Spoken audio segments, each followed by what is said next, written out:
검사 시절에 이 프로포폴을 처음 마약물로 등재하신 분입니다. 전 광주지검 차장검사 김희준 변호사를 연결해서 좀 이야기 듣겠습니다. 김 변호사님 안녕하세요. 네, 안녕하세요. 원래 용도는 수면 마취제죠? 네, 맞습니다. 우리가 그 위 내시경이나 대장 내시경 할 때, 수면 내시경을 할 때 사용하는 수면 마취제입니다. 근데 이게 왜 마약물로 등재가 돼 있나요? 그게 이제 오남용 사례가 많이 있고요. 원래는 이제 수면 내시경 용도라든가 꼭 마취가 필요한 그 수술이나 치료 그런 용도로만 사용을 해야 되는데, 이게 프로포폴이라는 게 좀 투약을 하고 나서 한 20-30분 자고 나면은 굉장히 푹 잔 느낌이 들어가지고 개운한 느낌이 들거든요. 그렇기 때문에 거기에 중독이 됩니다. 정신적인 의존성이 생겨가지고 중독성이 굉장히 강화가 돼서 그게 이제 점차 이제 투약을 받는 횟수가 많아지고 투약량도 늘어나고요.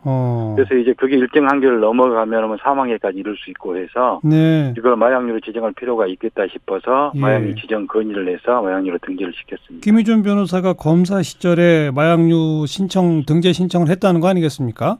네, 맞습니다. 그때 어떤 사건을 수사하다가 이건 마약으로 해야 되겠다라고 된 거예요? 네, 그 당시에는 프로포폴이 마약류로 지정이 안 돼 있었는데요.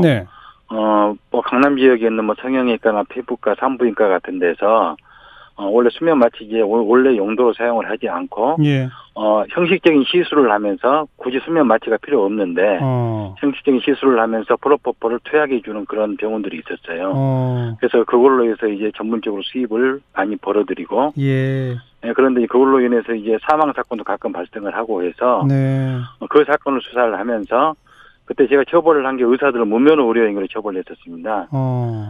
그게 의사를 무면허 의료 행위로 처벌하는 게 이상하잖아요. 이상하죠. 그게 왜 그렇게 됐냐면은 의사가 사실 수면 마취 행위는 고도의 의료 행위이기 때문에 의사가 직접 주관을 해서 투약을 해야 되는데 그렇게 하지를 않고 오면은 그냥 간호사나 간호조무사가 알아서 놔주는 거예요. 근데 이제 간호사나 간호조무사는 의료법상 의료 행위를 할 수가 없거든요. 그렇죠. 그래서 그들의 무면허 의료 행위에 의사가 가담한 그런 형식으로 해가지고 무면허 의료 행위로 처벌을 했던 겁니다. 이게 무슨 다른 마약류와 같이 환각 효과 이런 것도 있는 겁니까? 환각 효과는 없고요. 원래 다른 일반적인 마약은 중추신경계에 작용을 해서 신체적인 중독성 이런 게 생기는데 프로포폴은 기본적으로는 그런 중독성은 없고 정신적인 의존성이 강하게 생깁니다. 그래서 이제 그 프로포폴을 투약을 하고 아주 깊은 잠을 잔 듯한 느낌이 들면은 굉장히 개운한 느낌이 들어서 그걸 계속 투약하고 싶어 하는 정신적인 의존성이 생기는 거죠. 그 정신적 의존성은 육체적 중독성 못지않게 강한 중독성입니까? 그렇죠. 육체적 중독성 못지않게 강한 중독성이기 때문에 마약류로 지정 필요성이 있어서 제가 지정 건의를 해서 마약류로 등재가 된 겁니다. 그런 정신적 의존성이 강해지면 그 다음에는 아까 언급하시기를 프로포폴 투약 양을 늘려야만 또 비슷한 그런 개운함을 갖게 된다 이건가요? 이제 그 똑같은 양을 투여를 하게 되면은 깊은 잠에 드는 것이 좀 어려워지겠죠. 그래서 점차 양을 늘리게 되거든요. 근데 이 약물이 위험한 게 그 안전한 투약량하고 치사량 사이에 그 간극이 굉장히 좁습니다. 그래요?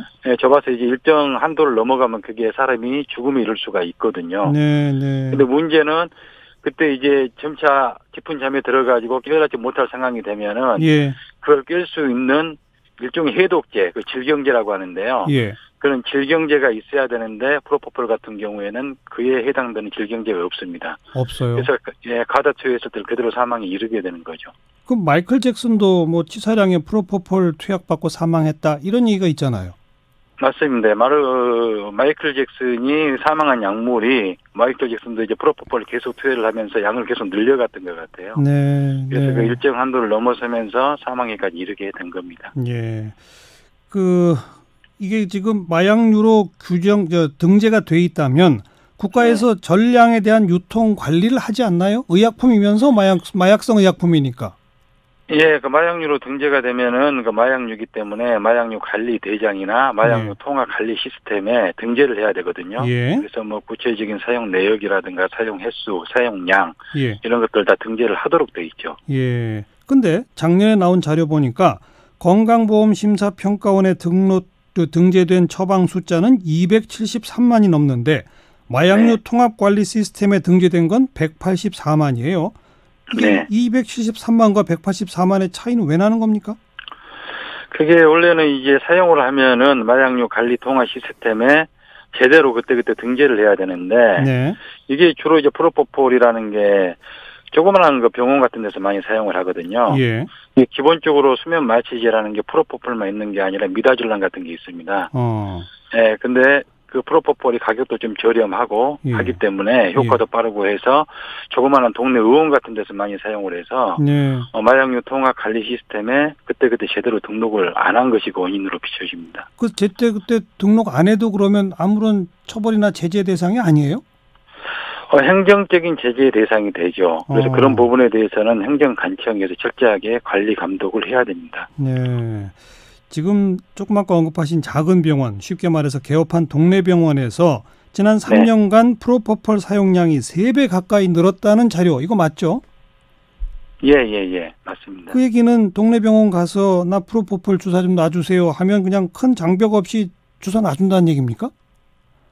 원칙적으로 그렇게 해서는 안 되죠. 그것은 그러니까요. 이제 마약류를 불법 사용한 것으로 봐야죠. 그래서 프로포폴이라는 것은 원래 수면 마취가 필요한 치료라든가 수술 같은 데만 사용을 해야 되고요. 사실 프로포폴을 투여하기 위한 것이 주된 목적이 되면은 그것은 마약류를 불법 사용한 것이기 때문에 법률 위반이 되는 겁니다. 네. 그러니까 원칙적으로는 그런데 제대로 행정 단속이나 규제가 안 되고 있다. 이거 아니겠습니까? 맞습니다. 예. 그렇게 봐야 되겠죠. 그렇다면 점점 지금도 더 그 의존성을 심화시켜 가고 있는 분들이 막 있을 수도 있다는 얘기인데 어떻게 해야 되겠습니까? 거기에 대해서 사실 마약류 관리 통합 시스템하고 건강보험심사평가원의 그 통계 자체도 굉장히 차이가 많잖아요. 그러니까요. 그래서 이제 그런 부분에 대해서 왜 그런 차이가 발생하는지, 마약류 관리 통합 관리 시스템에 제대로 등재는 하고 있는지, 그런 기본적인 그 조사부터 시작을 해야 되겠죠. 그래서 그 프로포폴이 실제 그 목적에 맞게끔 사용을 했는지, 목적 외의 사용인지를 규명을 해가지고, 목적 외의 사용이라면은 법에 의해서 처벌을 강력하게 해야 된다고 생각을 합니다. 목적에 맞는 사용인지 목적 외의 사용인지의 경계가 혹시 조금 좀 애매한 건 아닌가요?